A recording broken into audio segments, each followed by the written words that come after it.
What's up, everybody? How's everybody doing?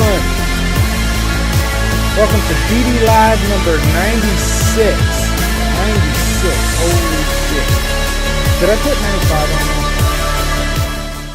How are you guys doing? How are you guys doing? I love that track from 28 Days Later. So good. So good.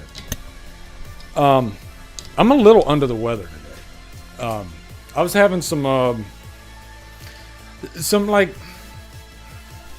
yeah, I'll be honest with you. I was having stomach problems today. Okay, like all day, just like really bad stomach problems, and I was not gonna stream today, but then I thought, you know what? I got it out of my system, so maybe I'll go ahead and stream.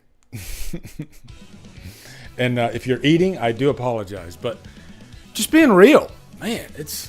Whew. Yeah, it's been an interesting day for sure. But how are you guys doing? How are you guys doing? This is going to be kind of laid back, right? We'll definitely talk about some horror news, a couple of things of horror news. We'll do a top 10 that you guys are going to pick. You guys are going to get to pick. We'll get there, though. Don't start giving me choices yet, all right? Once we get there, then I'm going to let you guys pick choices, and I might pick whatever you gave me. I probably will if I've seen the movie. All right? And maybe it's like the first 10 that I see that I've seen, we're going to rank them. All right? So it could be fun. Could be fun. Okay? And we'll do Q&As along the way, whatever you guys want to do. All right? Matt, what's up, Matt? Holly, how are you doing? Eugene, Nicholas, Jamie, Chris, what's up, Chris? CJ420, Beast of Darkness, CJM 75. Yeah, those screaming trots. I thought you were saying the Stream Elements bots. It rhymes. Blade Brown, Lance Chafin. Yeah, seen some more people jump in here. Dalton makes me think of Roadhouse, right? Dalton. We should do a stream where we talk about nothing but non-horror, right? Hey Charlotte, how are you doing? Yeah, I'm hoping I feel better tomorrow because tomorrow I go on call. Hey Erica. Nice to see you. Gory Tiger. Yeah. Oh boy, here we go. Ty Lee. That's a good question. I'm curious about your opinion on the new Haunting in Venice. I know you said it's bad, but what kind of bad? It looks interesting to me, and I will see it anyway. Good. You know what, Ty? I'm glad you said that. I'm glad you said, because I have seen some people. Knight, what's up, brother? It does kind of, not annoy me, but I don't like it. I don't like that.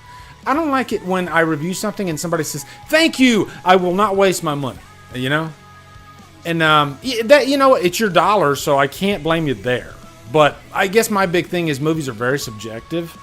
And it could be a situation where, let's say maybe you agree with like 95% of my reviews. We're kind of on the same page. Then I can understand it. But If I'm like a random review that you pop on this the first time on my channel, don't take my word for it. I would say give any movie a chance, because sometimes, a lot of times actually, you might like the movie that I don't like and vice versa, right? So, yeah. So, what he was saying about Haunting in Venice, I believe this was like the third movie in a loose trilogy.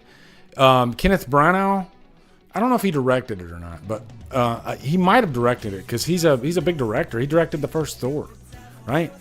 But I had a press screening to go see this, and I was a little curious, even though I didn't really watch the trailer at all. But I do get seduced by haunted house movies, right? And so I thought, you know what? Maybe I'll go check this out. And I'm not against like what you would call highbrow horror. Or maybe it's not really that scary. So I guess my first ding about this movie, right up front, I didn't like this movie, okay? First thing about it is it's set up like a horror haunted house type movie, but man, I wasn't scared. Well, I don't really get scared in movies anyway, but you know what I'm talking about. I didn't feel the goosebumps. I didn't get like the creepy crawlies under my skin. there was no like, you know how sometimes horror's about not just the punchline, but also the lead up, right? Sometimes the lead up is great. Movies like It Follows have great lead up, you know? Sometimes lead up doesn't result in the best punchline. But the lead up is at least there to get you on board, to make you feel something, right? And this movie didn't even have lead up for me. It was more character driven, which usually I love character driven any type of movies, right? But I didn't really care about the characters and their backstories and what was going on. I guess I kind of felt like I was over here and the characters were over here, and I wasn't really in that little circle, you know?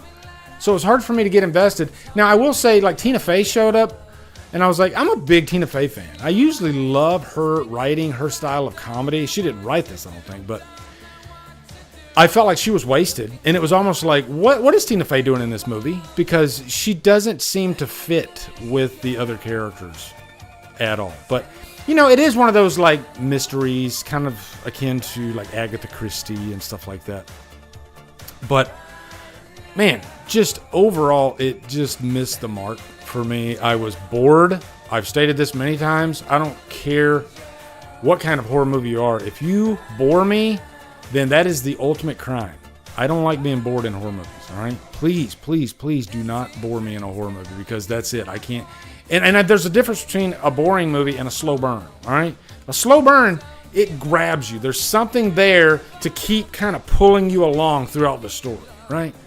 But this drops you off a cliff and it never pulls you up, like right at the beginning, at least for me.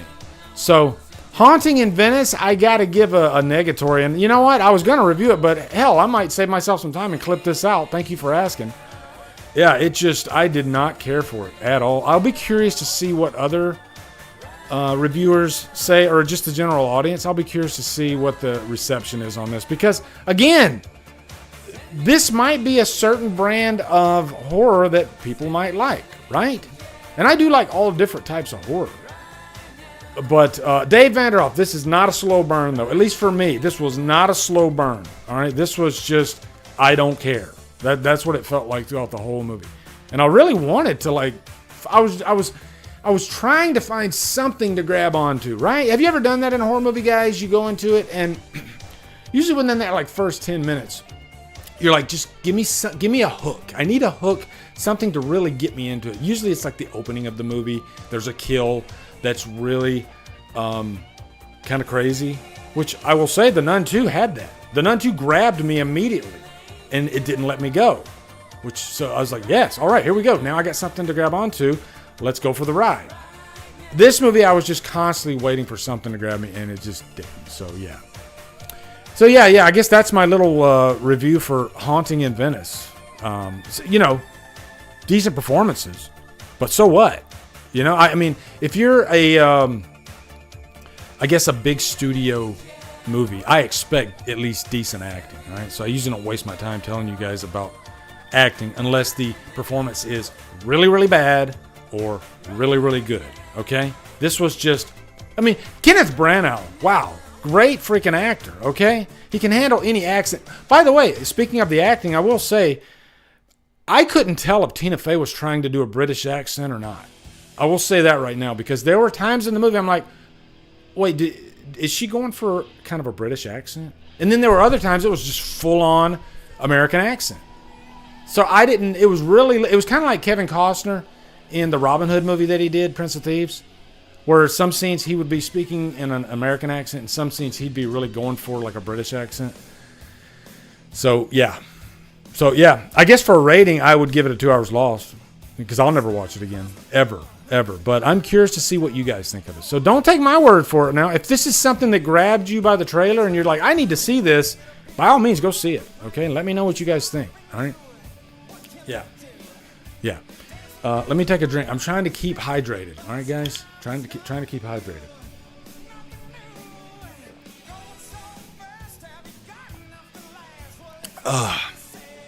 Erica says, why do people keep falling for Costner movies? Well, I will say, glad you said that, Erica, because funny enough, I like Robin Hood, Prince of Thieves. I do, but the acting does stick out at times. I don't think it like completely engulfs the movie, but it's noticeable. It's definitely noticeable. But luckily, I love the story, the direction of Robin Hood, Prince of Thieves.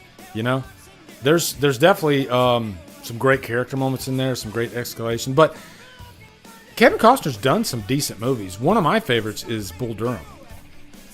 And I'm not even like a big baseball movie fan, but I do love like Major League and Bull Durham. I think those are my two favorites. And Bull Durham is a classic freaking movie. Okay?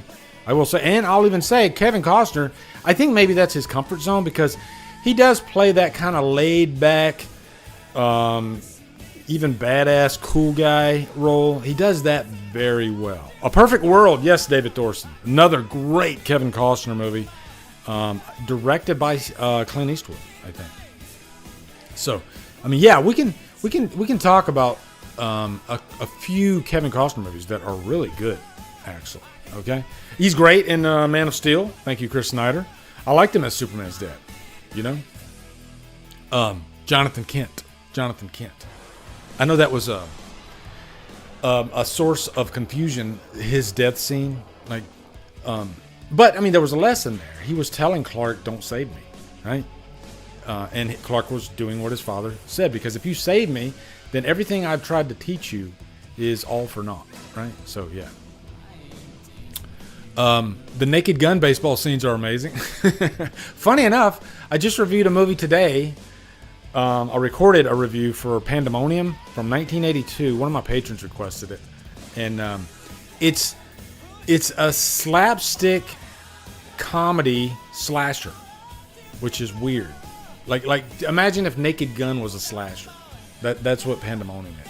Okay, I won't tell you if I liked it or not. I'll let you wait for the review. But yeah, but I will say one thing about that movie, and maybe you guys can help me out on this, but there is no physical release of that movie. You know, there is a VHS, obviously, but you know, the VHS isn't available anymore unless you get it on like eBay or you find it at a thrift store. But yeah, the only way you can watch this movie outside of the VHS is YouTube. There's a really shitty copy of it on YouTube. All right. You can't even stream it though. You can't stream it on Amazon, nowhere. Pandemonium, 1982. That's what it's called. I'd never even heard of this movie. Okay, and I love 1982. That's a grand slam year for movies, if you ask me. Beast of Darkness. He says, "Hey Lee, been part of the community for years. Used to be called Barry the Speedster. Yeah, I remember you. Things were bad. Been MIA for a while, but it feels brilliant to be back. Lee, feel better for tomorrow. Thank you. Yeah. Well, whatever you were going through, I hope everything worked out, Barry. You know, life throws you some freaking lemons sometimes, right? So sometimes, and you got to try to make lemonade out of it. So yeah. But hey, nice to have you back. Sometimes you got to take a step back too, right, guys? You know. But what I was going to ask you guys too is, can you think of any movies that don't have a physical release? You know, like outside of VHS. I know there's a few, but I know like there were movies that I was waiting forever for it to come to DVD. Like I remember Crossroads with Ralph Macchio. That was one. It's like one of my favorite movies from the '80s, and it took forever, I think, to finally come out on DVD. Another one I think was like Skin Deep with John Ritter. That's another one of my favorite ones from the '80s. Eugene Moore. Yeah. Some movies aren't even like this movie I was talking about. Pandemonium is not even available on streaming. The only place you can find it is like on YouTube, like a really shitty copy on YouTube. And I think you can find it on VHS for around like $30. You know. Chris says Hellraiser 2022. Yeah, a lot of these newer movies too, they're not releasing them on physical media, which is weird, isn't it? You know, and I did a whole video on this. During my live stream a few live streams ago, and I was talking about how physical media, I mean, it could be going away. Probably not for good, and probably not for quite a few years, but I feel like we're in the beginning of something. Okay? So yeah, I wouldn't doubt it. I'm honestly surprised Prey is getting a physical release, and I threw down that $40 to get that steelbook. I did. I'm looking forward to getting it. H2O's getting a steelbook here in a couple weeks. I pre-ordered that. Guys, have you pre-ordered anything in the past month? Sometimes I'll pre-order stuff and I forget that I pre-ordered it until it shows up at my door. Because it's I pre-ordered way too far in advance. Yeah, $40, man. I feel bad about it. I feel like sometimes I get duped, and I'm usually really good with buying physical. I'm not one of these guys that has to go out and buy something every week. I'll even say I don't buy physical releases that often anymore. Since probably over the last few years, if it's a big horror title that I gotta have, and it's usually like a classic catalog title, like the Dawn of the Dead release that came out I think last year. I don't really buy new releases that often, just because I know that they'll be available on streaming. So, and I have a big collection, and I don't want to take up more room if I don't need to, right? So that's kind of my thing too. John Doe says, Pandemonium is a terrible movie. I can't believe it made from the director of Alice, Sweet Alice. Yes, I did mention that in my review. I was shocked that was the director. I'll tell you right now, yeah, it's not good. It's not good at all right? And it's a shame because I love those Airplane, Naked Gun, slapstick comedies. I do love those movies. They're really, really fun. Just something to throw on in the background to laugh at. But it tries way too hard. That's the problem. It's the writing's pretty bad. So yeah. Knight was talking about the Saw sequel. Yeah, that comes out I think at the end of this month. Saw X. I'm shocked that there's 10 Saw movies. Because I remember when Spiral came out, for some reason I was thinking that was the 7th or something like that. But I guess I was wrong. I guess Spiral was literally the 9th Saw movie. That's insane. September 29th. Thank you, Chris. Yeah. I will say I am curious because this one takes place not at the end, but after part 2, I believe. So I am curious about that. Am I right on that, guys? Doesn't it take place after 2? I'm really curious about that.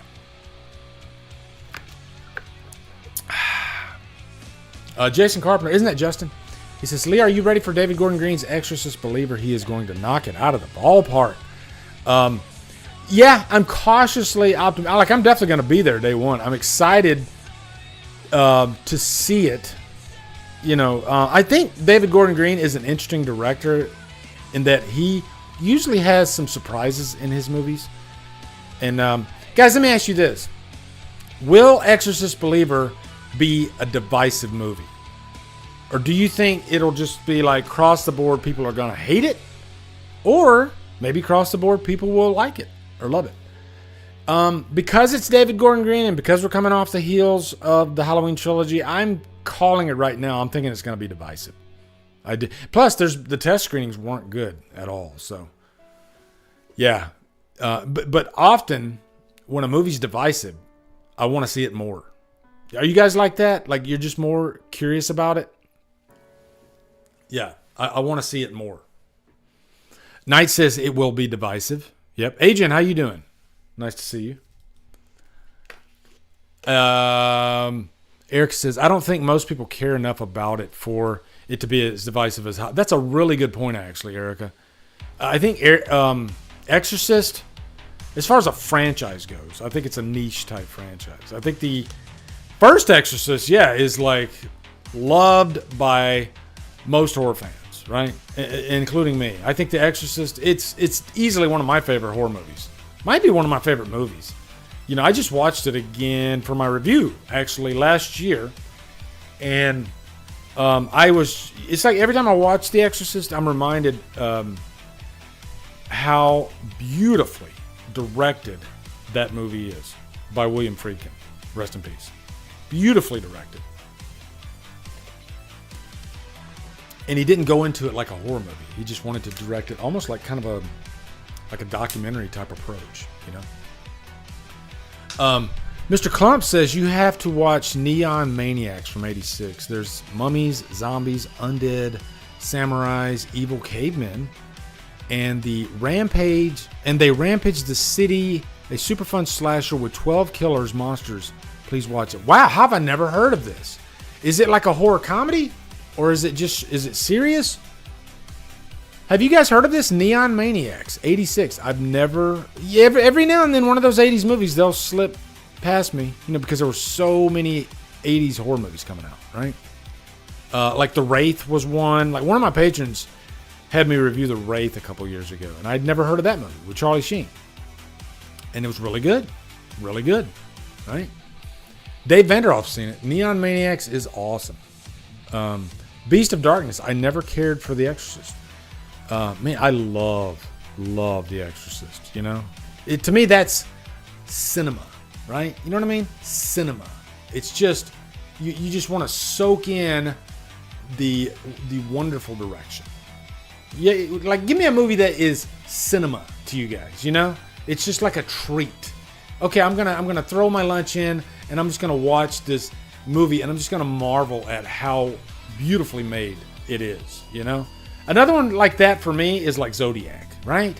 Even though Zodiac's like 3 hours long, it flies right by for me. It's so beautifully crafted, and that's The Exorcist.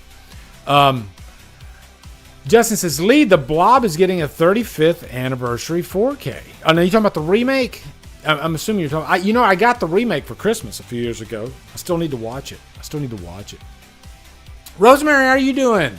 She says, The Exorcist is one of the few movies that genuinely scares me. I'll even say it right now, Rosemary, and it's all subjective, but I still think The Exorcist, scariest movie ever made. Scariest movie ever made. I can't think of a movie that is more frightening to me than The Exorcist, I guess talking like from a mass audience perspective, the movie that probably scared more people per capita than any other movie in history, I think it's got to be The Exorcist. Hell, guys, and I said this before, The Exorcist affected Leonard Skinner.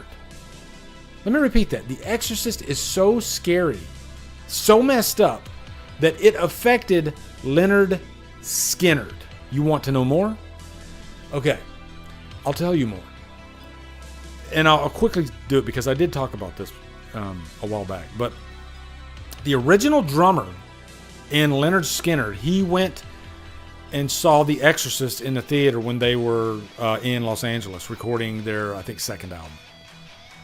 And that experience jacked him up so bad that he started having like all these crazy visions. He started going a little bit insane, having nightmares.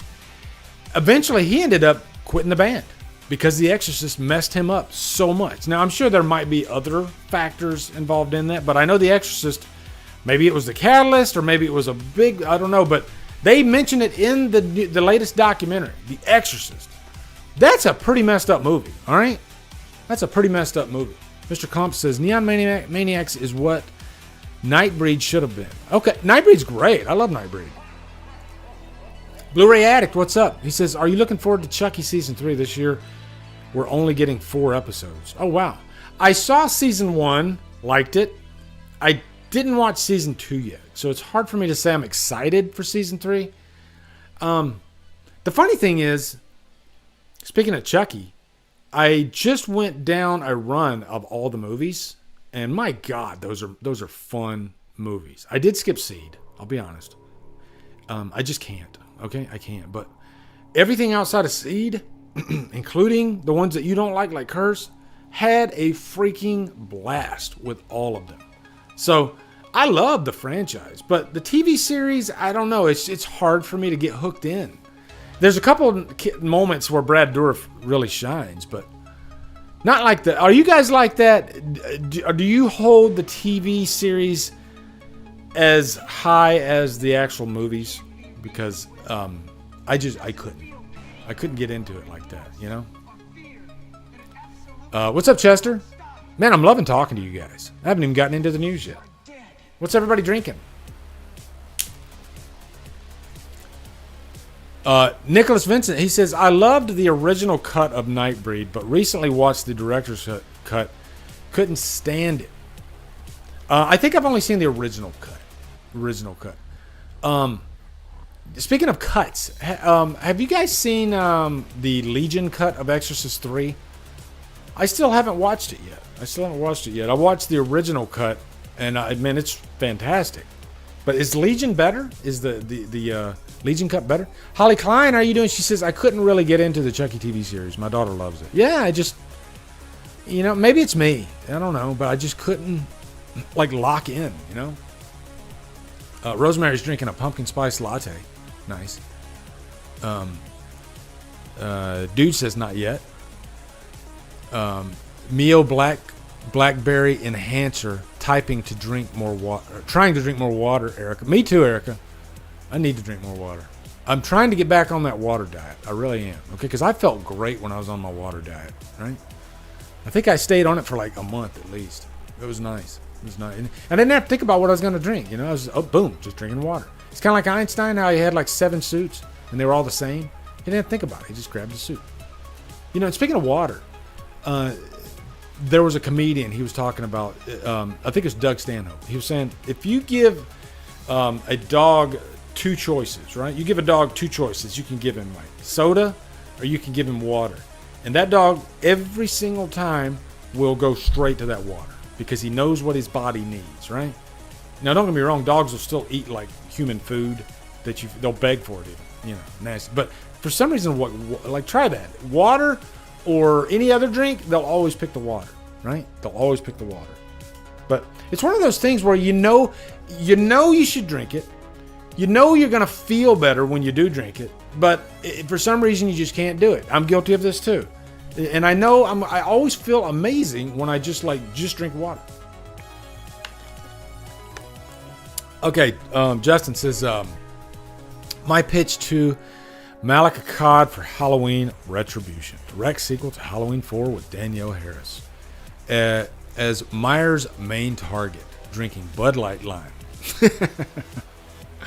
I mean, I've been preaching that forever. I wanted a Danielle Harris modern day movie, requel, whatever you want to call it. Give it to me, please. I think people will flock to the theater. I honestly do. If they do the get back to the basics approach, like Mustafa said, I think Halloween has to do that every 4th movie. Halloween has to get back to the basics, right? It's tried too many weird things. We've done the Corey story. Now we need to get back to the basics, and I think that's what's going to happen in the next movie. They're going to go back to the basics, and they're going to just try to please everybody again, right? Joseph says, I love sweet tea and water, and I want a Danielle Harris return to Halloween. Oh, man, I love sweet tea. Yeah, I think those are my 2 favorite drinks, if I'm being honest. Because every time I go out to eat, I always get a sweet tea. Over soda. Always want a sweet tea. And that's just my, I guess that's the South in me. Because growing up, my mom always had a pitcher of sweet tea in the fridge. She made a fresh pitcher of sweet tea every day. Chester says, bring back Alan Howarth to do one more score, another Halloween movie, upcoming years or so. I love Alan Howarth's touch on the score. He does have his own flavor, and I think he's like he's kind of like the what's the guy that's running Star Wars right now? That's George Lucas's Padawan or his apprentice, Dave Filoni. Yeah, Dave Filoni. I think Alan Howarth is like the Dave Filoni to John Carpenter. As far as the music goes. And I love his scores. I love that he, for the Halloween 6 theatrical cut, he got creative and he tried to make like a rock-inspired Halloween score because, we've done all these other things. Let's try something different. And I love that score. And it's cool that the producer's cut has a completely different score than the theatrical cut. And I prefer the theatrical cut score and movie. That's the one, I want that on vinyl so bad, Do any of you guys buy vinyl? I want the Halloween 6 score on vinyl so freaking bad, I could do without the H2O score. I don't like it, There's a couple moments in there that are cool, but wouldn't you guys love it if they made an H2O, if they went back into H2O in the mixing, and they actually took out the score and put in a traditional Halloween score. I don't know if it'd make the movie better because it still has its problems, but it wouldn't be worse, I'll tell you that. I think I even put like a little sample in my review that I did for H2O, that Revisited I did a few years ago. Just one of the scenes where Laurie's like walking up to the house, and I took out that the original score and I put in like, you know, something from like the first movie, and it worked. It really worked, you know. So 2018 is Chris's favorite score of the franchise. Yeah, man, that score was fantastic. I think out of the three, it's hard to say, because if I want to recapture the magic of the original Halloween theme and the cues that we all know, I think 2018 is the best outside of the first. But if I want to get more creative and have a score that hits all those emotional beats that I like, I got to go with Ends. I love that score. Like, ever since I got the score for Ends, that's all I like listen to lately. I love it. But Kills has a great score too. Kills has a fantastic score. You know, so it's tough. And I still haven't done like a ranking of the scores for Halloween. I need to.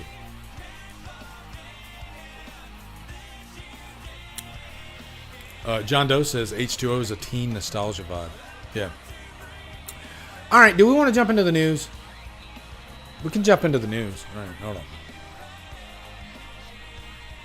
Let me see if I can set you up here. Uh-oh. Oh, snap. What happened? Did I screw up? Let me try refreshing it. Let me see what happens here. There we go. Okay, yeah. Strangers Trilogy. I have not read this. I wanted to read it live with you guys.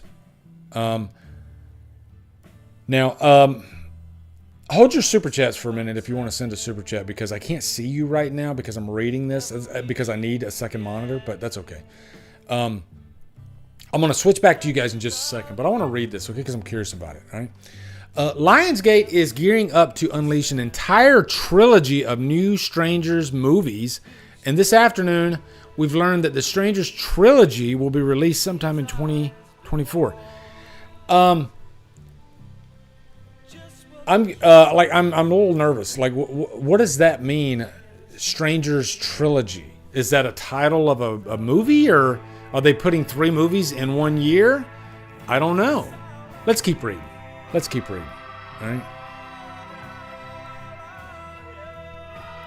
right. Additionally, Lionsgate let us know that a first look is coming to New York Comic Con in October. The brand new official account over on Twitter tweets, "Shut your window, lock your door, they are coming. Get your first look of the Strangers trilogy at New York Comic Con with director Rennie Harlin and producer Courtney Solomon on October 12th. Wow, Harlan. Nightmare 4, freaking Die Hard 2, and Cutthroat Island. I think he did that one too. He said some stinkers and some great ones. You know, he did Alien 3. Did he do Alien 3? No, that's David Fincher. Why? What is Rennie Harlin's tie to Alien? I know there's some kind of tie there. Am I right, guys?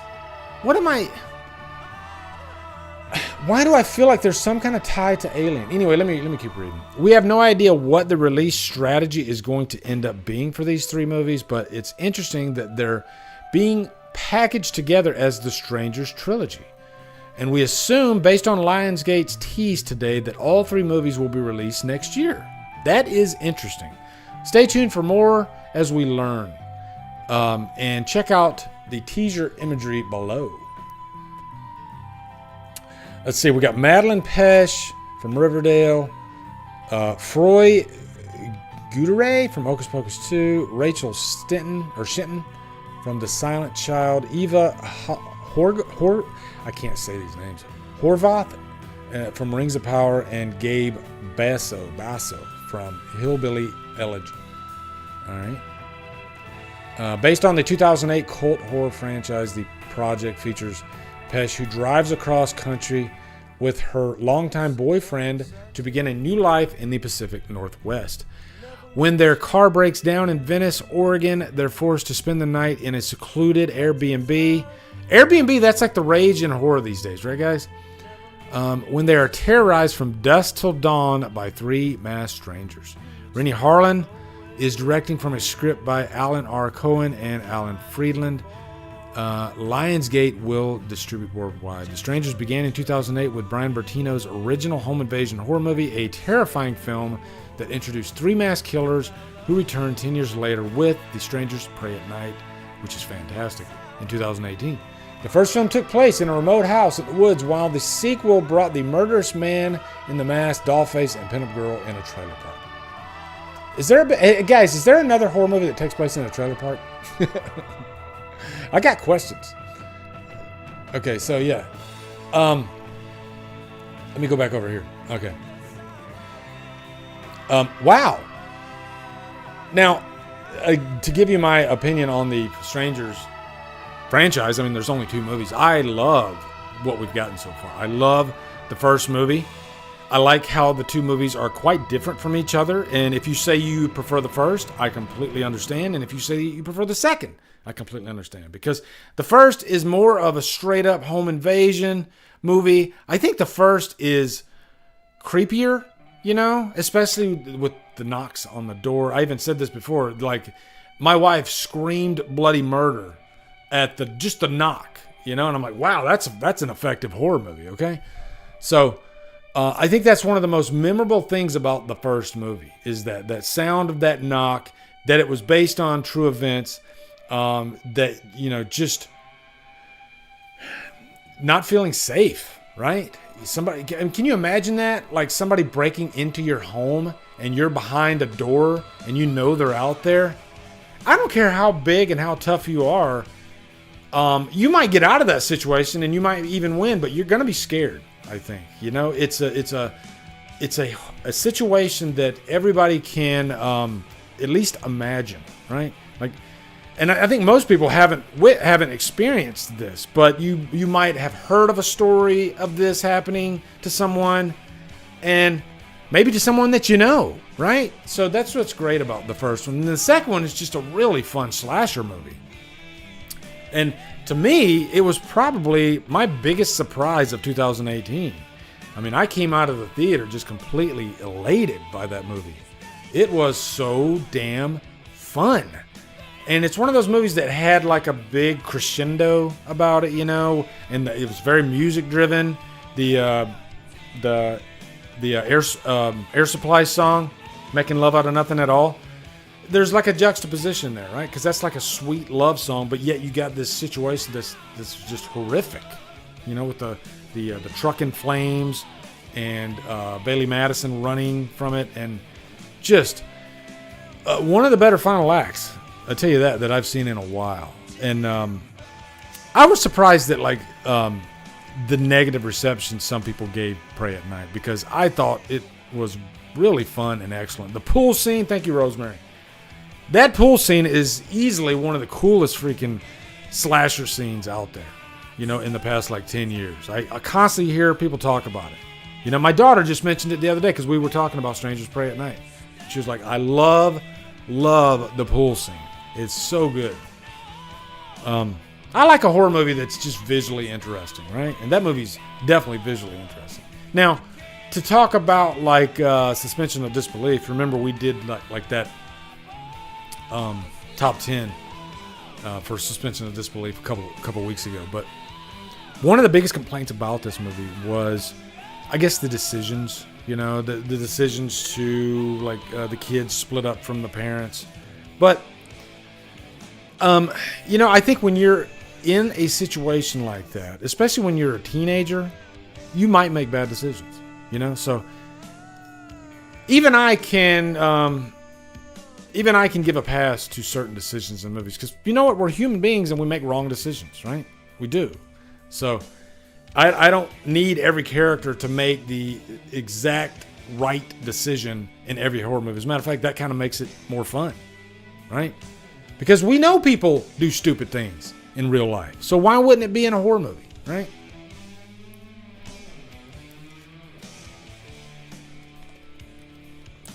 So for this new movie, I'm really curious, though. It's going to be 3 movies in the same year.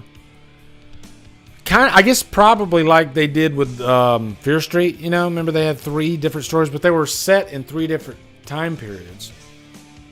So I'm wondering if this will all be over one specific story, or will it be 3 different stories? Who knows? It could be. It could be. So, what's up, Brooke? How are you doing?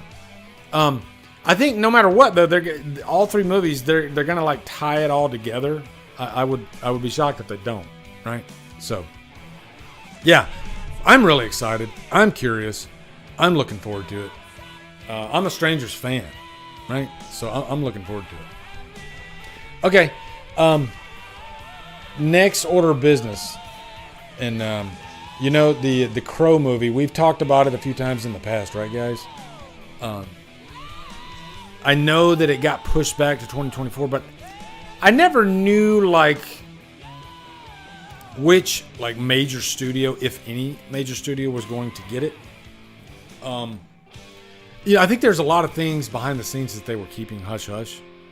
And I'm going to admit I was quite surprised when the news came out that Lionsgate bought the movie. I had already thought that had already been taken care of, and it makes sense why they've held off on even putting out a trailer. Now we know, because they didn't have a studio yet. Now that they got Lionsgate, which makes sense because Lionsgate distributes the Crow movies anyway. At least the first one, I think. Justin, what's your favorite John Carpenter score? I'll answer that real quick. Man, that's a tough one. That's a tough one. I actually love the Halloween 3. I love Prince of Darkness. Of course, the first Halloween. Christine. I freaking love Christine. I love the work that he did with the trilogy, the new trilogy that came out. The Thing, even though he didn't do the score, that was Ennio. But yeah. I mean, 9 times out of 10, a Carpenter score is gonna be awesome, right? So yeah.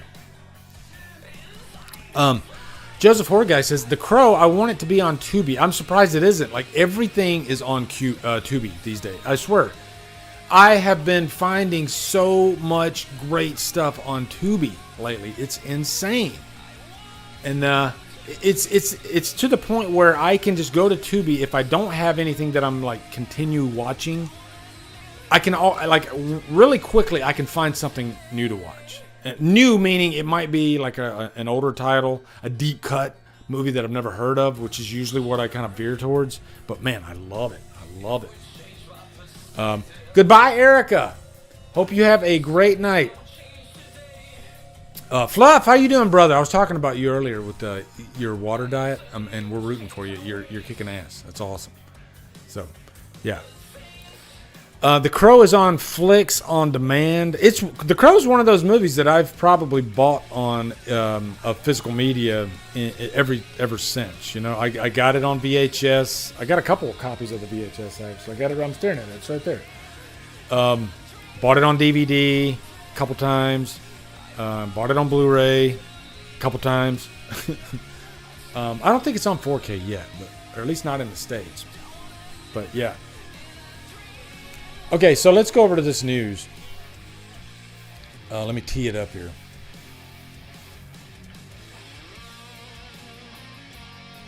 The Crow reboot. Now that Lionsgate has it, maybe we'll see a trailer. With the writer's strike, though, I wouldn't hold your breath. My God, I wish they would end this damn thing. I wish they would figure something out for this writer's strike, because it's going to affect 2024 a good bit, I bet. It's a shame. I mean, hell, a lot of movies have been pushed back to 2024. It's frustrating. It's really frustrating. But, I mean, I'm not saying I don't want the actors and the writers to get what they deserve. But, yeah. I didn't think it'd be this hard to come to an agreement. All right. Let me pull this up. Cancel. Okay. The Crow reboot with Bill Skarsgård and FKA Twigs flies to Lionsgate an 8-figure domestic deal. Lionsgate has just tied up an 8-figure deal for domestic rights to the Crow reboot, we can reveal. Bill Skarsgård, singer-songwriter FKA Twigs. Don't they have like a singer in every Crow movie? You know? Except for maybe the first one. And Danny Huston, lead Rupert Sanders. That's a good director, actually. I'm curious to see what he can do with a Crow movie. Reimagining of the 1994 cult classic that memorably starred Brandon Lee in his last film role. In the original revenge thriller, a man who is brutally murdered comes back to life as an undead avenger of his and his fiance's death. Both movies are based on the graphic novel of the Gothic character created, written and illustrated by James O'Barr. Now, James O'Barr actually released a Facebook post, I think last month, stating he did see the trailer and he did like it. So that was kind of big news. CAA Media Finance handled the deal for the film's domestic rights. John Biondo oversaw on behalf of Lionsgate, with the pact finalized late Wednesday night as the TIFF Festival and market gets underway. The movie is expected to release next year. The script for the reboot comes from Oscar nominee Zach Balan and Will Schneider. Also starring are Laura Bryn, Sammy Buazila, I butchered that, and Jordan Bolger. The Crow is produced by Victor. Yeah, this is just a lot of in the weeds type stuff. $50 million budgeted film was shot on location in Prague and Munich. International sales handle. Boy, they're going into the freaking legal mumbo jumbo, aren't they? We appreciate that the Crow character and original movie mean to legions of fans, and believe this new film will offer audiences an authentic and visceral reinterpretation of the emotional power and mythology. Says Lionsgate's EVP Acquisitions and Co-Productions. To work with a creative team led by Rupert's unparalleled visual style and storytelling, and with a producing team who have made some of the most popular and impactful films of the last several decades, is a true privilege. So, I don't think they're giving any kind of story beats here or anything, so I'm not going to waste your time. But yeah, I mean, it seems like every time we get some Crow news, we just get a nugget, right? Just like a little nugget, and then, and then we play the waiting game. And that's what we're going to do here. We're going to keep playing the waiting game, and hopefully, eventually, we get a trailer. I'm curious. I mean, I'm such a Crow fan. I really have come around to City of Angels. I think there's a lot to like about that movie. The rest of the Crow movies, not so much. The Days of Sodom, I'm part of that. I know we've been shooting some stuff, or should I say, I am not on location. I'm not on the set, so I'm not shooting anything. Right? They're shooting it. I know Cody Falk and his team are hard at work. I've seen a couple of images, and it looks promising. So I'm really excited for this movie to finish production, and I think, I don't even know if I can say it. I don't want to say anything yet, but I'm looking forward to when it comes out. I'll just say that right now, okay? I've seen some of the footage, and it's going to be cool. I mean, I showed you guys like the test, the costume test, and man, when I saw that costume, I was like, damn, this is really shaping up to be something special. So, yeah, Days of Sodom ties in perfectly with this whole Crow news, right? I remember I talked with Cody Falk about it, and he was like a little nervous, like, is it a bad thing or a good thing that our movie is being filmed around, close to around when this new movie is? And I think it's a good thing, kind of, I guess, cash in while the iron's hot, right? So I don't know though. Maybe it is, I don't know. Maybe it is a bad thing, but I think it's a good thing. I really do think it's a good thing. I mean, I can, without going into any legal stuff, I know it caught the attention of the actual Crow team that are shooting the actual official movie. Our movie actually caught their attention. So in a great way. So yeah. But Bill Skarsgård is a really good actor. So I was excited about his casting. Now I'm not sold yet. He could be a horrible Crow. Who knows, right? Like, what do you guys think? Are you yay or nay on Bill Skarsgård being the Crow? If he turns out to be a bad one, maybe I'm not surprised. It's kind of like the Jared Leto thing, because for a while there, Jared Leto was like he couldn't lose as far as casting goes. Even if the movie wasn't like that successful, his casting was on point because he is an unusual type of actor, right? What's the word I'm looking for? He's got this mystery about him too, and he gives that to his roles. So, but some roles, arguably, he's not the best for, like maybe the Joker. Even though I don't mind Jared Leto as the Joker, even though I think he's played like 2 versions of it, because that version in the Zack Snyder's Justice League, I feel like it's a little different than the version that we got in Suicide Squad.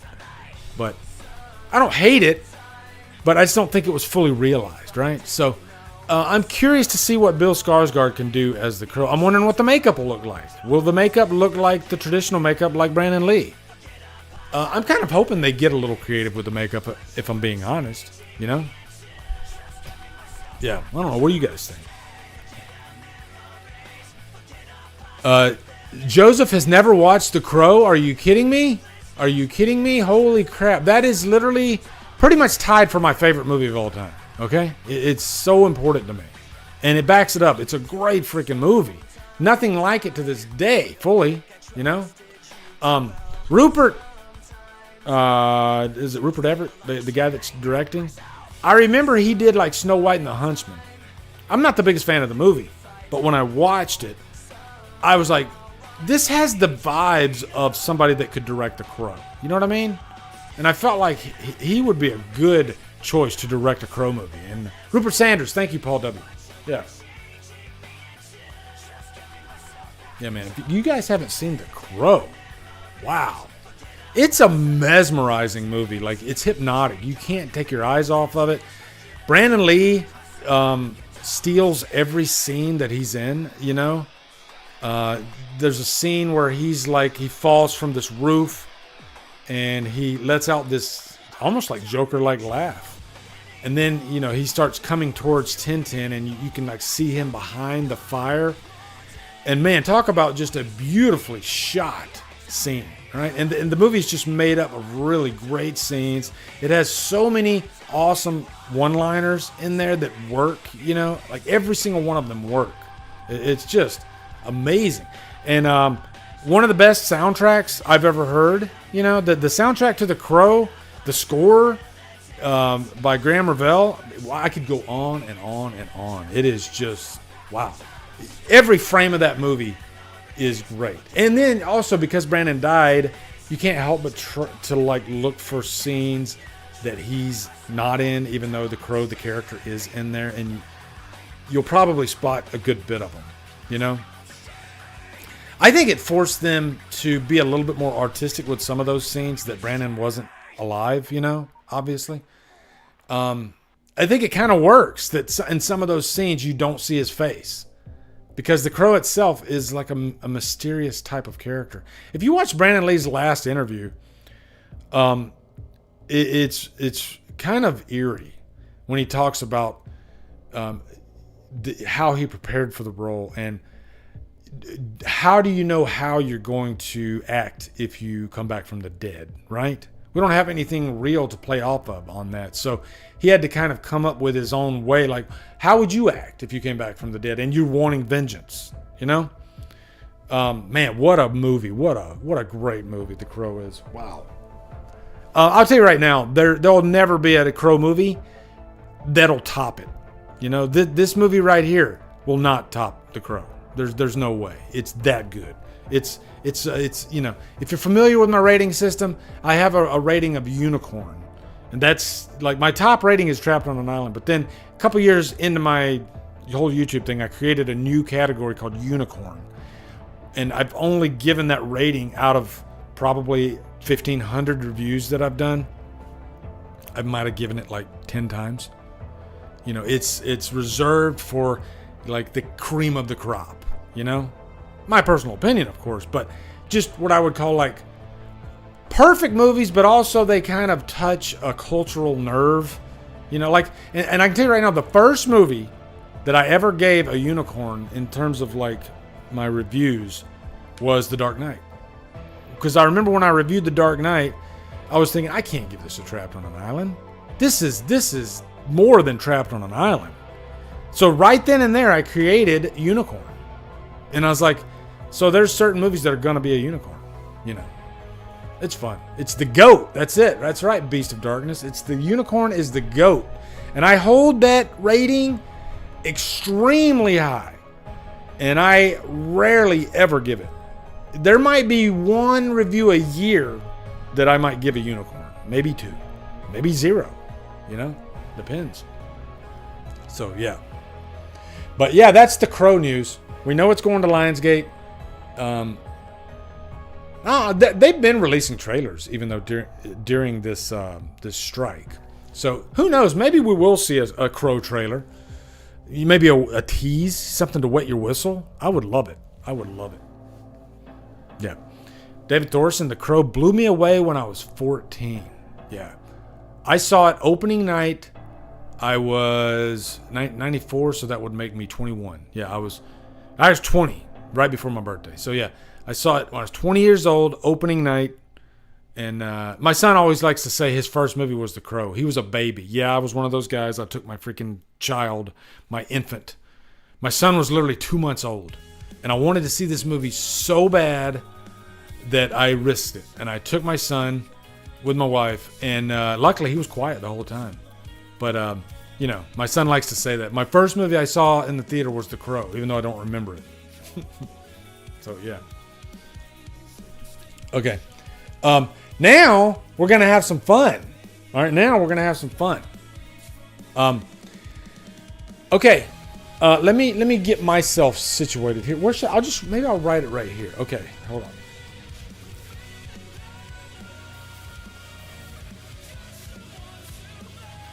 Okay. We're going to rank 10 movies, random horror movies. I just asked if they're horror. And you get to pick.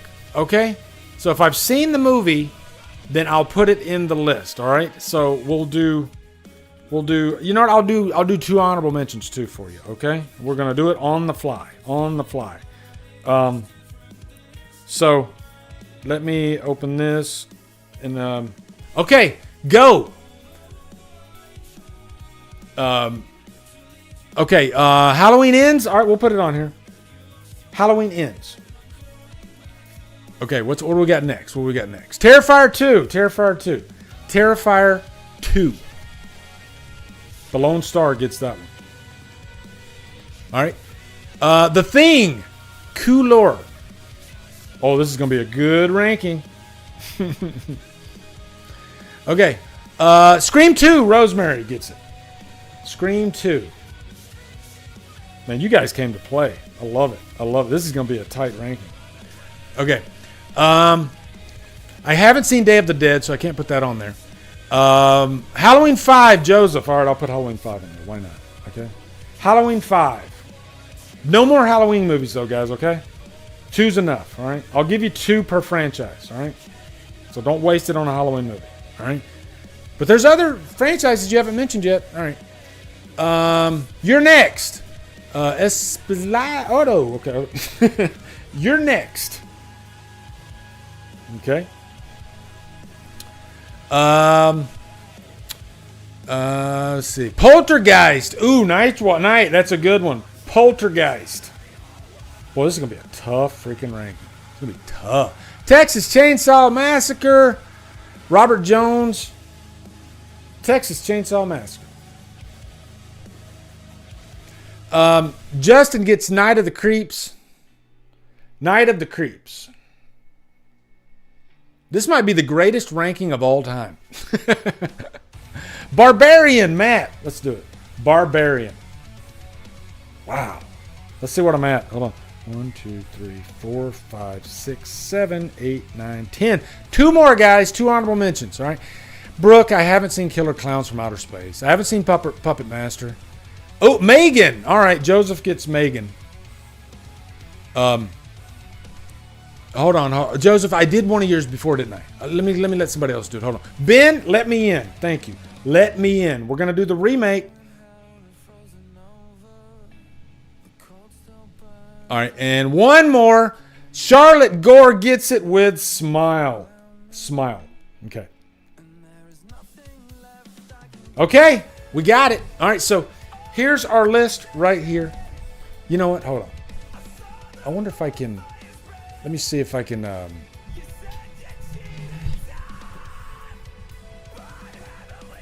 me see if I can load you guys up. Give me a second here. Give me a second. All right, I want to make this... I want you guys to be able to see what we're ranking. So let me go over to my slides. Give me a second. Give me a second. Get you a drink. Get you a drink. All right, hold on.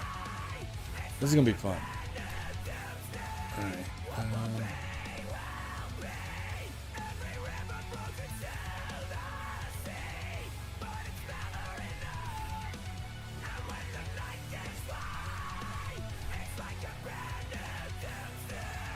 I might have to make a new one.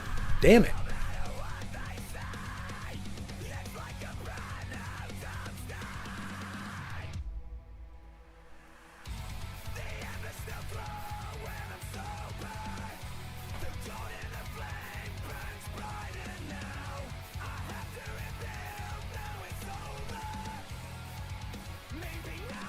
Okay, let me...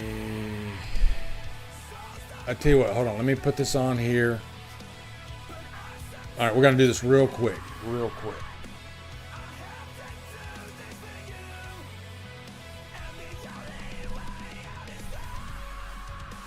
Okay, so we got Halloween Ends.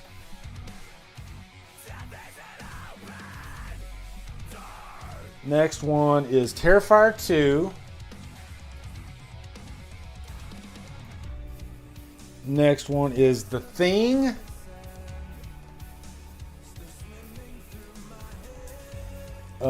Scream 2.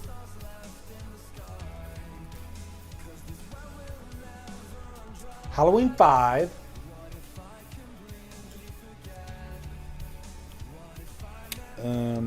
You're Next, Poltergeist.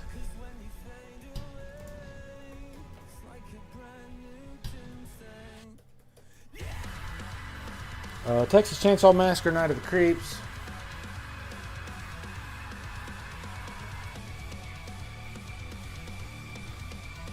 Barbarian, Let Me In, and Smile.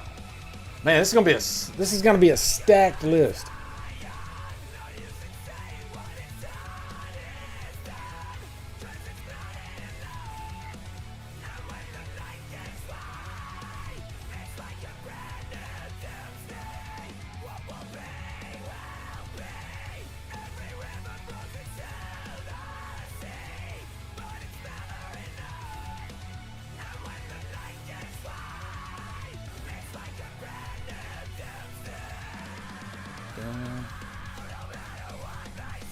All right, I'm just making you guys a little card on the top so you can see what we're ranking, okay? Oh, just hit the enter. Yeah, okay. All right, and export as. I use GIMP, by the way, guys. I don't use Photoshop. Hold on. Random ranking list. Okay, we'll put that under slides. All right. So now I can put it over here. Let me see. Maybe I'll go over to... No, I don't want to go over there. We'll just do it on the main screen. So...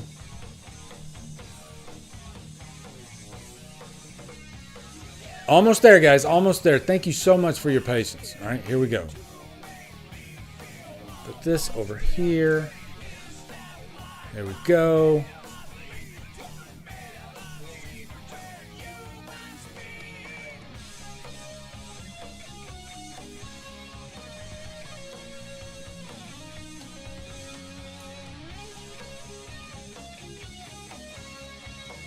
I'll put it right there, and then I'll put it under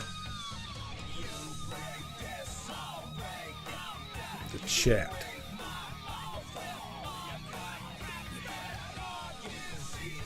Order. There we go. Okay, there we go. At least now we know. Okay, guys? Now we know. Is that okay with you guys? Does that look stupid? Is your OCD kicking in? Let me know. Can you work with that? I can work with that. Can you work with that? Or should I move it over to the middle? Should I move it over to the middle?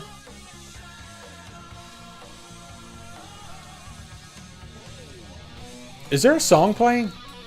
Hold on.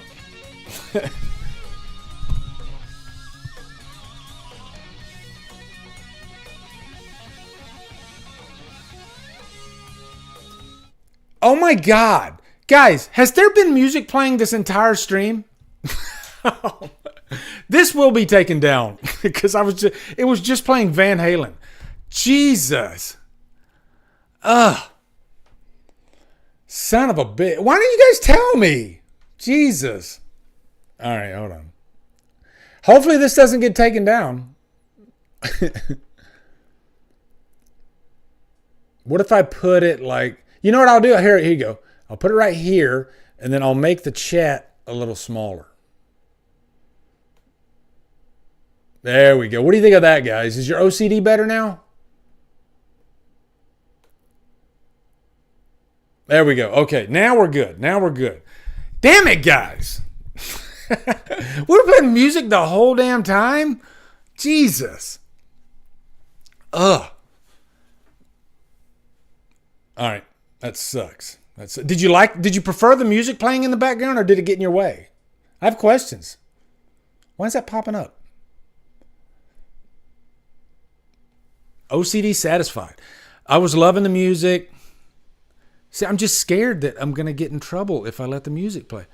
It's better, Mr. Lee. I was vibing, loved the music. All right, you know what? Fuck it. I'll play the music then, all right? Let me just skip past Van Halen. That's not a good idea, because Van Halen can get you taken down. And let me make... Guys, was it too loud, though? Was the music... Did it need to be lower? You know what? I'll tell you right now, I have been obsessed with this band right here. Listen to this, guys. Oh my God, I've been... Hold on, let me pause it for a second. Guys, I have been completely obsessed with Genesis from the early 70s with Peter Gabriel on vocals. Oh my God, I have been obsessed. So, here you go.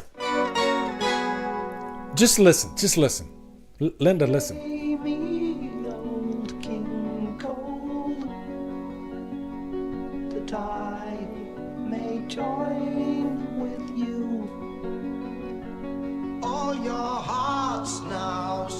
Oh my God, this song. This song's amazing. It hardly seems to matter now.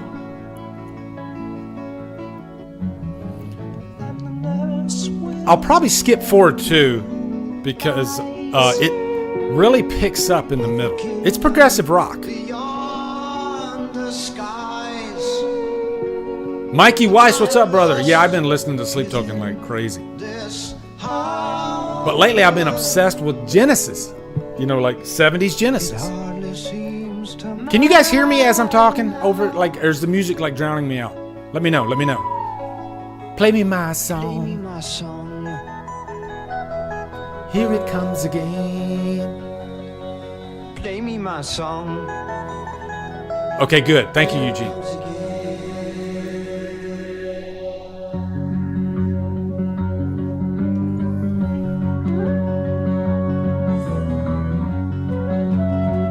Oh, I sound good on Chris's end. Okay, I'll just talk louder. All right.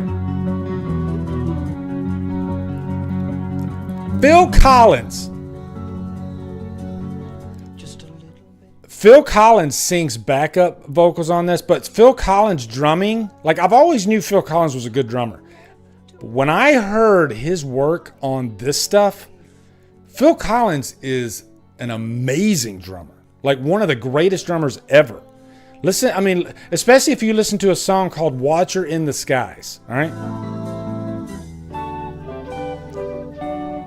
Yes, there is flute. That's Peter Gabriel on the flute, all right?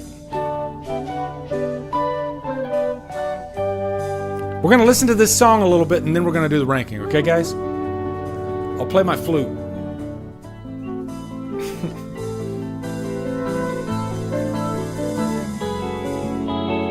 Guitarist, Lee, what decade do you wish you could have experienced since you lived through the 80s and 90s? Well, I mean, I'm happy with that I lived through the 80s. Yeah, it's like the best decade ever to live through as a teenager. But if I could go back and watch any band, it'd probably be those bands from the early 70s, you know? Or even like late 70s with like Joy Division. Joy Division's a band that oh my God, I definitely want to go back in time to see them. Okay, we're about to rock out here in a minute, guys. But this lineup of Genesis, if I could see them, wow.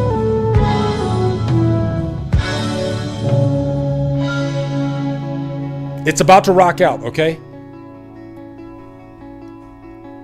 Play me my song.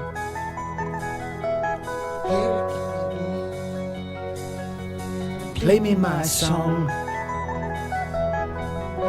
Everybody get the fuck up. Here we go. Here we go.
Man, what a song, guys.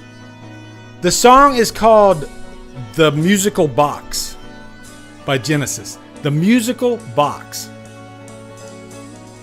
Old King Cole was a merry old soul, And a merry old soul was he.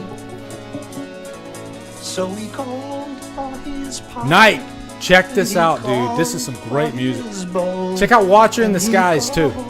By his fiddlers, 3 the clock, tick tock, on the mantelpiece. Here we go, guys. And I Get ready. want, and I feel, and I know, and I touch.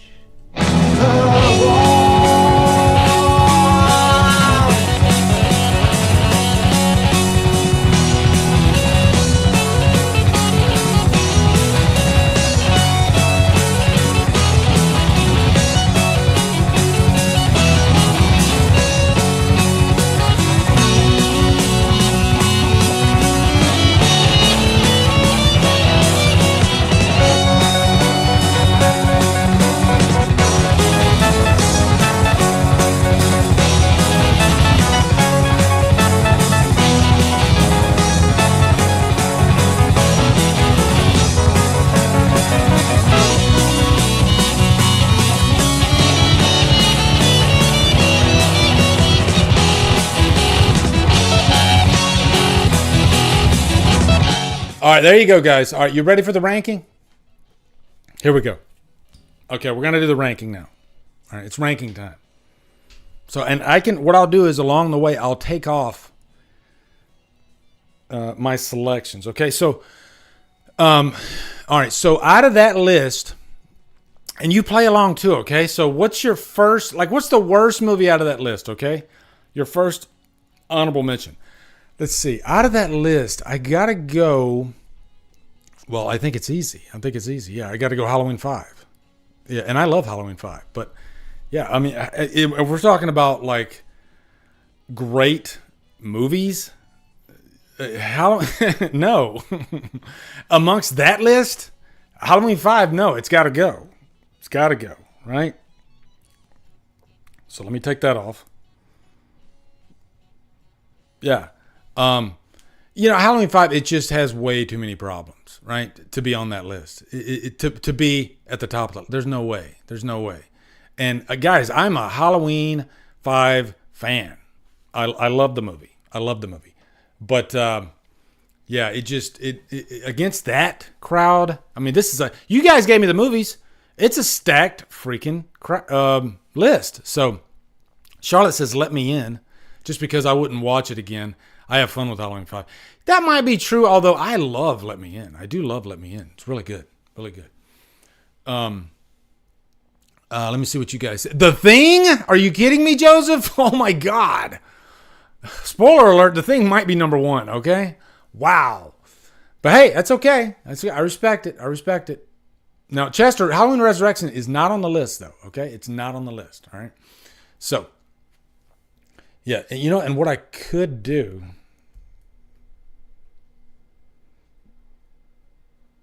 Can I do that? I don't think I can do that.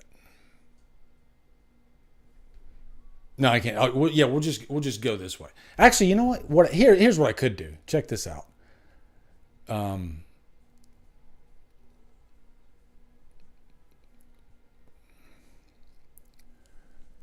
So that way you guys see what's taken off the list. What I could do...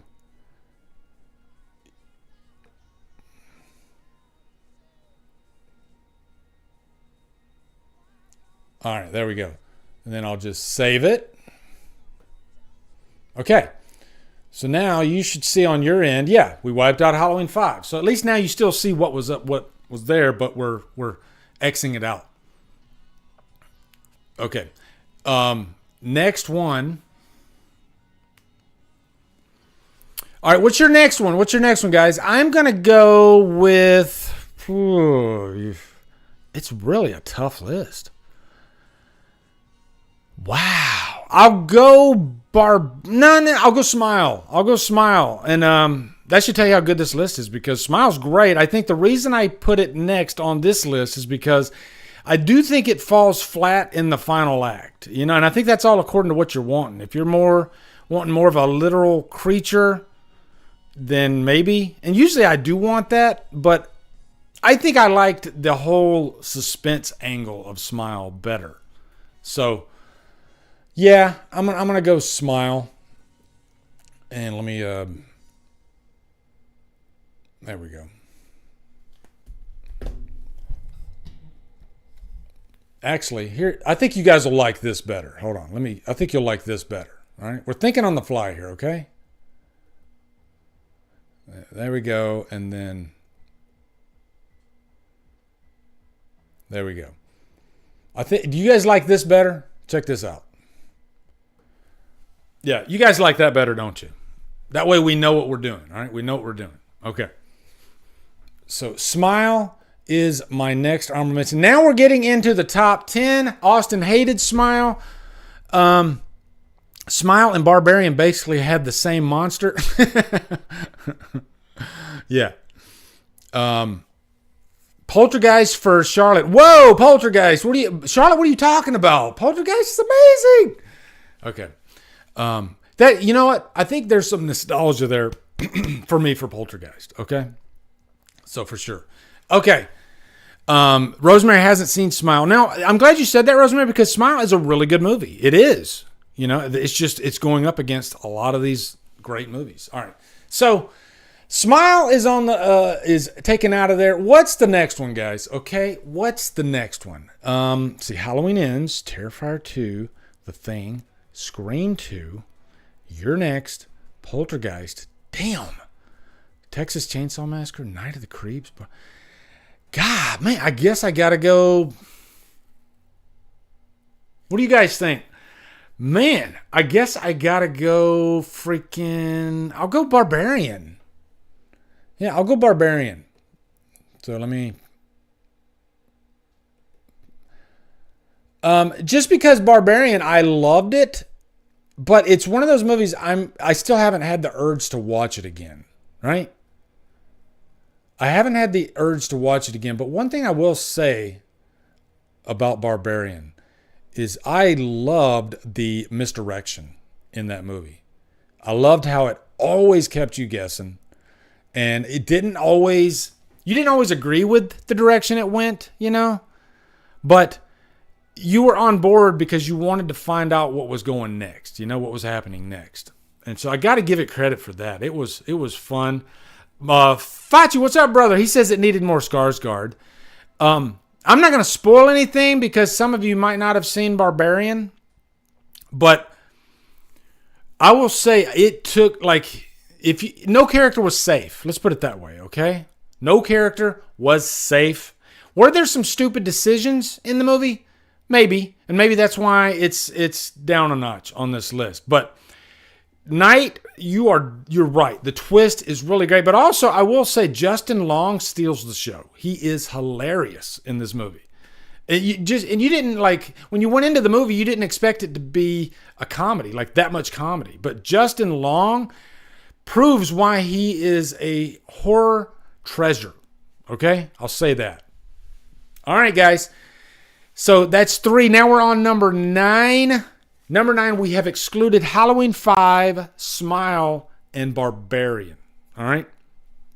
So, what do we think? What's next, guys? We got Halloween Ends, Terrifier 2, The Thing, Scream 2, You're Next, Poltergeist, Texas Chainsaw Massacre, Night of the Creeps, and Let Me In. I guess I'm gonna go Let Me In. Yeah, I'm gonna go with Zoe's movie reviews there. Zoe's movie reviews. Let Me In. And let me just say, guys, it's probably not in my top 5 remakes, but if somebody told me it was in their top 5 remakes, I wouldn't argue with them. I think it really captures the essence of the original quite well. And let me just say, the original Let Me In, or Let the Right One In, is probably one of my all-time favorite vampire movies. Okay? Dalton's getting the jump on it. He says, Halloween 5, Ends, Let Me In, Poltergeist, You're Next, Smile, Night of the Creeps, Barbarian, Terrifier 2, Scream 2, Texas Chainsaw Massacre, and The Thing. That's a stacked, solid list. You know what? I like that. I like that list. I think that's a very respectable list for sure. I like Let the Right One In more. Yeah, absolutely, Blu-ray Addict. Yeah, absolutely. You can't compete with that movie, but I do love the look of Let Me In. I thought Chloe Grace Moretz was really good in the movie. So, yeah, I thought, usually you say you don't remake great horror movies, and I think usually that's the case, but in this case it worked. I think it worked. Even though they kind of retold the same story, it still worked very well. Okay? All right. So, now we have excluded 4 of the 12. We're down to 8 movies now. Is that right? So, guys, what's your number 8? We got Halloween Ends, Terrifier 2, The Thing, Scream 2, You're Next, Poltergeist, Texas Chainsaw Massacre, Night of the Creeps. Some of them, guys, we might get to a point where I don't know what the answer is. All right? It's that close. It's that close. Jesus. Whew. What do you guys say? We got Scream 2, Halloween Ends, Night of the Creeps. Halloween Ends is my favorite Halloween sequel, and it's not even close. Number 8 is Poltergeist. Man. Will I respect myself in the morning? That's the question. Yeah. I guess I got to do it, right? It's between, I'll tell you right now, guys, it's between You're Next and Halloween Ends. I guess I'm going to go, I'll go You're Next. I'll go You're Next. You guys gave me this list, okay? Don't freaking blame me, all right? You want to give me a freaking hard as hell list? That's what you're doing. And you're making me have to, it's like having to pick my children, So, Jesus. Man, You're Next. I hate to freaking cross it off. It's that good. It was one of the biggest surprises of that year, 2011. Is there anything bad about You're Next? No, not really. Not really. Man, it's tough. I mean, we got freaking Sharni Vincent, one of the greatest final girls ever. If I had to give a negative, I don't know. Maybe the Killers. Maybe the Killers were kind of canceled out by how awesome she was. Maybe they canceled each other out because there's 3 of them. Maybe that's what it is. I don't know. Maybe it got a little bit too Scooby Dooey with the boyfriend turning out to be bad. Maybe that's what it is. Because it's a great freaking slasher. It's really good. All right. So next one, I guess this will be easy. I'll say Halloween Ends. And my God, I have been on a Halloween Ends justice tour for pretty much since it came out. But I mean, it's, this is how stacked this list is. But man, I do love Halloween Ends to death. It's probably in my top 5, top 6 Halloween movies. I like that they tried something different. I'll make this short because I just did a freaking 25-minute revisited on it. So how I feel about it. Yeah, I love it. I'm you know what? Is it the perfect ending to that trilogy? No. Like I said, I call it a coda. I don't call it the ending. But yeah, Halloween Ends is great though. I do love it, and I stand by that. And I keep having commenters saying I'm lying, that I don't really like the movie. Why would you say that? What would that do for me if I actually was like, if it's a movie that's split down the middle, half the audience likes it, half the audience loves it? What does it get you by lying and saying you like it when you don't, or saying you don't like it when you do? They kind of cancel each other out, right? So it doesn't make any sense. All right. So yeah, that was our number 7. Okay, guys, big guns here. Okay, big freaking guns. Number 6, we got Terrifier 2, The Thing, Scream 2, Poltergeist, Texas Chainsaw Massacre. Well, it's easy for me. I'm gonna go Scream 2. Yeah, maybe it gets easier. I don't know. Okay. Yeah, I'm gonna go Scream 2. And I will say, this movie, I've had a weird relationship with Scream 2 because there was a time when Scream 2 was my least favorite Scream movie. I kid you not. This is before Scream 6 came out. But there was a time when it was my least favorite Scream movie. It took me quite a few watches, and then I finally, something clicked. And I finally ended up loving the movie. And one of the reasons, I love the final act. And maybe because with every new Scream movie, we get these silly final acts that kind of makes it fall off a cliff. Scream 2, that final act was locked, stocked, ready to rock. It fit perfectly in with the story. Loved how Mrs. Loomis was completely batshit crazy, but for the right reasons. She's insane. And I loved Mickey. Timothy Olyphant. I loved his reasoning, how he wanted to blame the movies, right? Great stuff. That final act is awesome, and there's just a constant great build. I think it's a great college slasher. Matter of fact, Scream 6 is trying to be a college slasher, but I always forget that it is because it's so muddied up by so much bullshit. Whereas Scream 2, it's like freaking painted college the whole way. You don't even question, right? So, yeah, Laurie Metcalf was freaking awesome. You are right, Knight. Yeah. So what are we down to? 5 now? 1, 2, 3, 4, 5. Yeah. 5 now. We got 5. We got Terrifier 2, The Thing, Poltergeist, Texas Chainsaw Massacre, and Night of the Creeps. Guys, what is it? You tell me. Chris says Scream 4 is my least favorite, and that's the one I'm in. But Scream is a franchise. I love them all. Scream 4 was my number 2. And I think the internet kind of swayed me a little bit because the cinematography in that movie does look like Vaseline. And it does get on your nerves after a while. So it did drop a couple notches, but it's kind of somewhere in the middle. Definitely somewhere in the middle. Okay? We got Poltergeist, Terrifier 2, Texas Chainsaw Massacre. Yes, I mean it's anybody's movie. Creeps, Night of the Creeps, Terrifier 2 has to go. Terrifier has to go. Yeah. Sarah, what's up? How are you doing? Let's see. Lone Star says Poltergeist. Brooke Scarlett says Terrifier 2. Dave Vanderhoff says Poltergeist. Has to be now. All right, so let me see. It's not Terrifier. It's not The Thing. Okay, that I know that. So what we got here, guys, is failure to communicate. We got Poltergeist, Texas Chainsaw Massacre, and Night of the Creeps. What movie is that from, guys? What we have here is failure to communicate. All right. Ooh, damn. I gotta go. Shit. God, this is tough. I'll tell you right now, it's either Night of the Creeps or Poltergeist. Okay? Damn it. This is tough. I'm glad somebody didn't put Rob Zombie's Halloween because it would have been dead last, easily. I told you we're going to get to a point. I don't know what to pick. We are at a point where I don't know what to pick. Okay?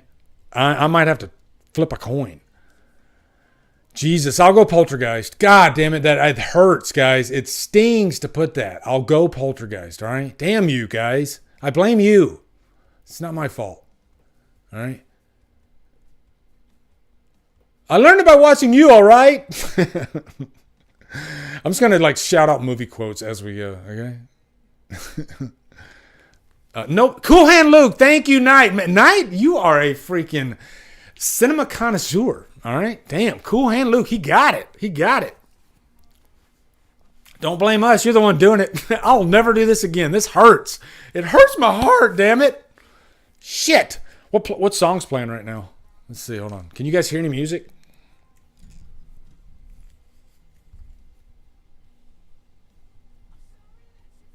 No, you can't really hear any music. Okay. All right. Okay. All right. So now we got Terrifier. Well, I already know. It's going to be Night of the Creeps. And Thrill Me. I mean, Jesus. I have such fond memories of Night of the Creeps. I remember watching it on HBO constantly back in the day. I think it's when I fell in love with Tom Atkins. He is the coolest badass ever. I didn't know they could do that in horror movies. Have this guy, I guess, kind of like Ash, Tom Atkins, guys. And here's let me ask you a question. All right, let's get real. All right, let's get real right now.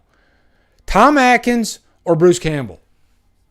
Give me the answer. I need your answer right now. Tom Atkins or Bruce Campbell? And really think about this, okay? Think about this, all right? Because Tom Atkins, he's been in more than one property and been a total badass, you know? Tom, Bruce, Snack, Tom. Yeah, it's right down the middle. I'm definitely going to go Tom Atkins. That's my guy. Tom Atkins all the way. You can't go. I mean, guys, just think about how many cool characters he's played, right? He's always a badass. Even when he's on paper, it's not supposed to be a badass. Because Tom plays it, he's a badass, right? Like in The Fog, he plays Nick Castle, funny enough. That's his character's name, Nick Castle in The Fog. And on paper, that's supposed to be just your lead male. But it's Tom Atkins. And he can't help but be a fucking badass. Okay, so there you go. All right. There's been so many great Tom Atkins memes, too. Like that one where it says, Tom Atkins, when somebody says they don't like Halloween 3, Tom Atkins fucks their mother. That's true, by the way. Okay. All right. So now, okay, big guns here, guys. Okay, big freaking gun. And guys, does this tell you something about Halloween Ends that I'm not totally biased? Okay, we crossed Halloween Ends out pretty early on in this. All right, I'm not delusional. Okay, I'm not saying Halloween Ends is the greatest freaking horror movie of all time. All right, I'm freaking realistic about this. Okay, I that's why I did this countdown, so you know that I'm not like goo goo gaga over Halloween Ends, but I'm calling a spade a spade. I like the movie. That's all there is to it, damn it. All right. Okay. Terrifier 2, The Thing, Texas Chainsaw Massacre. We got 3 movies, guys. That's it. This is exciting. What is it? Texas Chainsaw Massacre, The Thing, or Terrifier 2? Whoo, man, that is tough. That is tough. Because Texas, that's 1974. That's horror royalty. That is one of the most important horror films ever made. Okay, so do we weigh it on that? Or do we weigh it on just how, completely badass a slasher Terrifier 2 is? And how balls to the wall it is. And it's 2.5 hours long, and it makes no apologies. Damn. You know what, guys? This is actually pretty easy.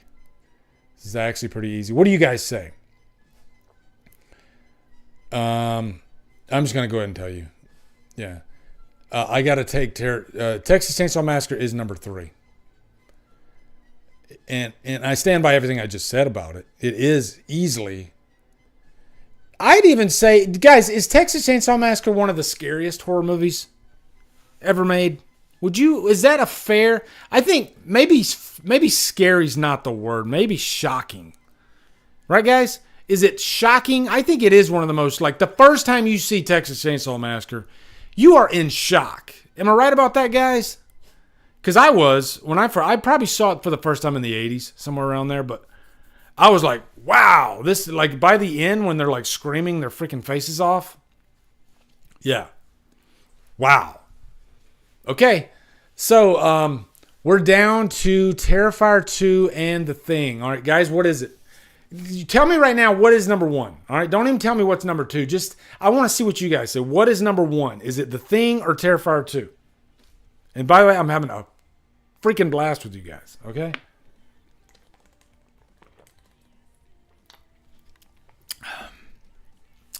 Charlotte said shocking, but when I can't even keep up with it. It's rolling so fast. The Thing is number 1. Terrifier 2. The Thing. Terrifier 2. That shit goes to show how great Terrifier 2 is. The Thing. The Thing. The Thing. The Thing. The Thing. Yeah.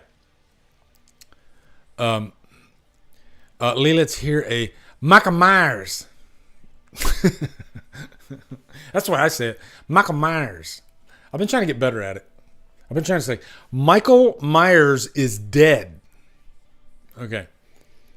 All right. Okay, so yeah, for me, I think it's easy. But both these movies are 5 out of 5. But one of them is a unicorn. Okay? One of them is a unicorn. And that is The Thing. But, to talk both up, I'll tell you right now, we'll start with Terrifier 2. Coming off of Terrifier 1, it took me a couple watches to get on board with it, and I don't know about love, but I did like Terrifier 1 a lot. I don't think it was perfect. But I do think it established Art as a contender for one of the greatest horror characters ever created. He wasn't prime time bitch yet with the first one, but when the second one came around, guys, and I need your answer: is Art at the level of Michael, Freddy, and Jason for you, or is he still not there for you? Be fair. This isn't a time thing. This is just overall broad strokes, lining up your horror characters. Is he up there with Michael, Freddy, and Jason, or can that never be encroached upon? Will Michael, Freddy, and Jason stay that way? Not yet, not yet. Art isn't there yet. Not at all there yet. And I agree with you guys. I definitely agree with you guys. I think he's B tier level now, for sure. And he might be in the upper echelon of the B tier, for sure. But honestly, I don't think we'll ever see an A level, or maybe you call it the unicorn level. I don't know. Michael, Freddy, and Jason. I don't think anybody will ever jump beside those three. You know, that was a special time in horror. And it all happened in the 80s, pretty much, starting with 78. But Michael, Freddy, and Jason, man, they really. You know what's interesting about Michael? If I'm being non-biased here, because you guys all know I'm a Halloween fanatic, but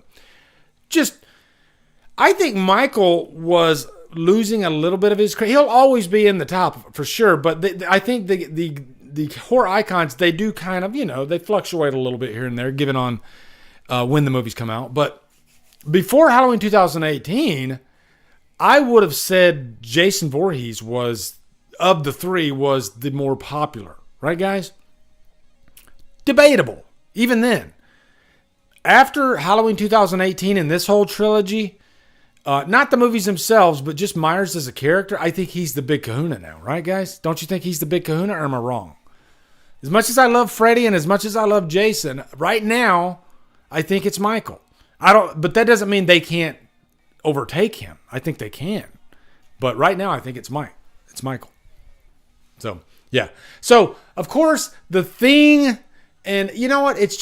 I think it's just poetic to have The Thing be as popular as it is now. Not just popular, but one of the greatest horror films of all time.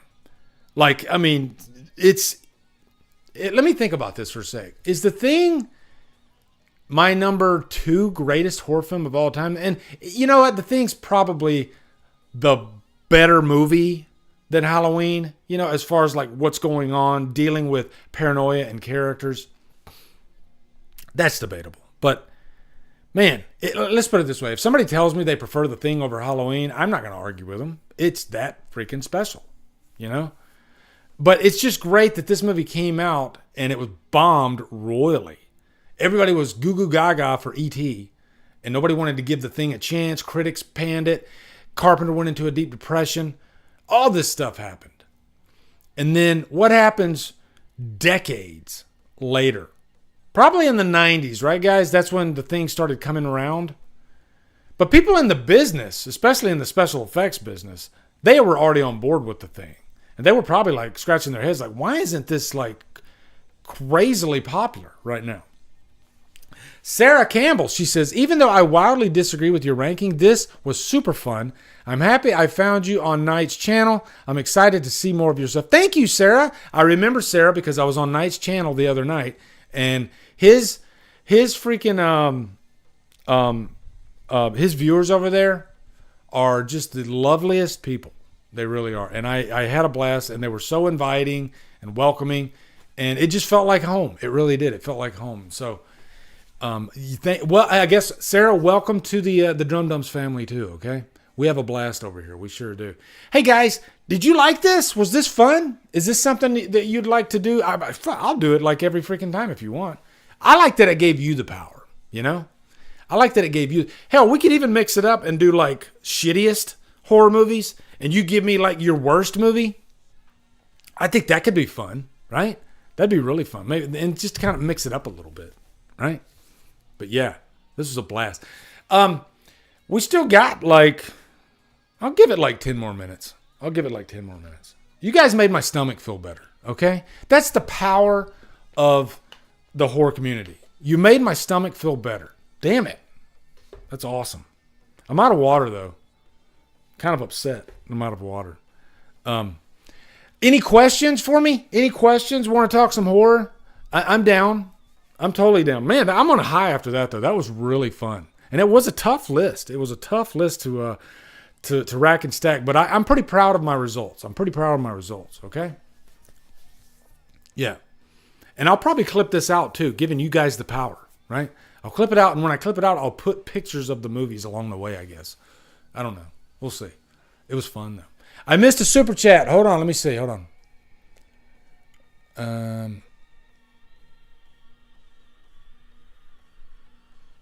There it is. Okay. Have you seen Delicatessen yet? Same director as Alien 4. No, but I heard that the movie he did before Alien 4 was the movie that I guess the producers saw, and they were like, he would be great for an Alien movie. I don't think I've seen any of his other movies. Isn't he a French director? I think he was a French director. But what do you guys think about Alien 4? I kind of dig it. I think it's definitely one of the lesser Alien films. But I think there's some good stuff in that movie. I liked Michael Wincott, even though I wanted more of him in there. I like the look of the aliens. I like that there were more xenomorphs in the movie. I like that there was like a small crew there, and they were all like, it's kind of like a little slasher movie. I like that there's basketball in the movie.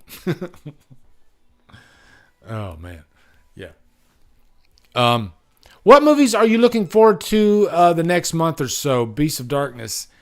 I'm looking forward to Exorcist. Cautiously looking forward to the new Exorcist. What are some other movies that are coming out for the rest of the year? I'm trying to think.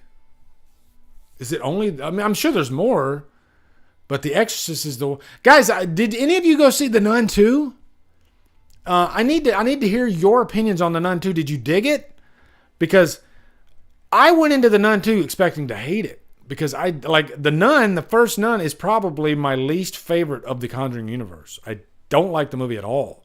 So I went into this movie thinking I was going to hate it or not like it.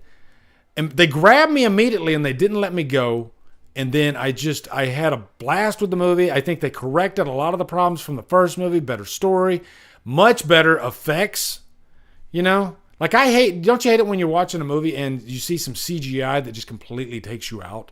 Like that scene in the Nightmare remake in The Wall, you know? And I like the Nightmare remake, but yeah, the CGI is bad in that movie for sure. So,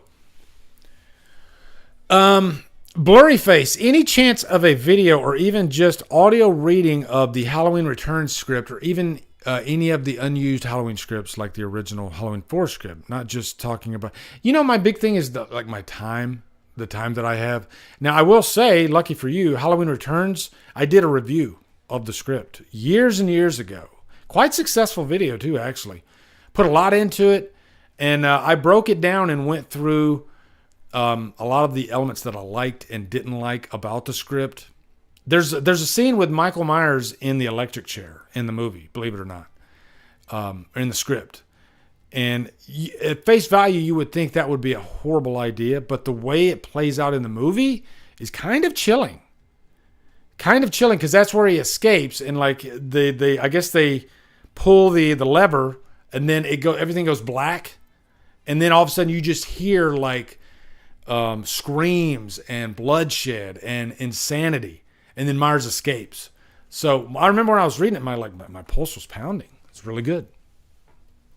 So, yeah. Creepshow ranking needs to be done. I've only seen the first two. I don't know which one I like better. I love aspects of both movies. Hey, lady, can I get a ride? I mean, that's classic. That's classic. You know, in the second one. And you got that freaking Paige Hannah, Daryl Hannah's sister, I think. You got that freaking creature that looks like oil. That's like inching towards... the raft. I like movies like that where there's not a fast moving thing, there's a slow moving thing, but the principal characters are stuck. They can't get out, so they're just like waiting for the inevitable. And that's what's great about that little segment of Creepshow 2. Is there a Creepshow 3? I know there's like a TV show. Are you looking forward to Eli Roth's Thanksgiving? Yes. Yeah. As a matter of fact, that was one of the stories I was going to cover on this, but yeah, because I love those like little fake mock-up trailers that they did. I know Rob Zombie did one for Werewolf Women of the SS. I'd like that movie too. I think that's right up Rob Zombie's alley. But yeah, I think we need a good Thanksgiving slasher. You know, there's Blood Rage, of course, which is really fun. I love Blood Rage. But yeah, Eli Roth. I mean, you can't go Eli Roth doing a slasher. Sign me up. I'm there for sure. Charlotte says Saw X is going to be the biggest hit of the fall season. Apparently, an 11th film will happen if it does well. I'm sure it will. Yeah. There's no doubt about it.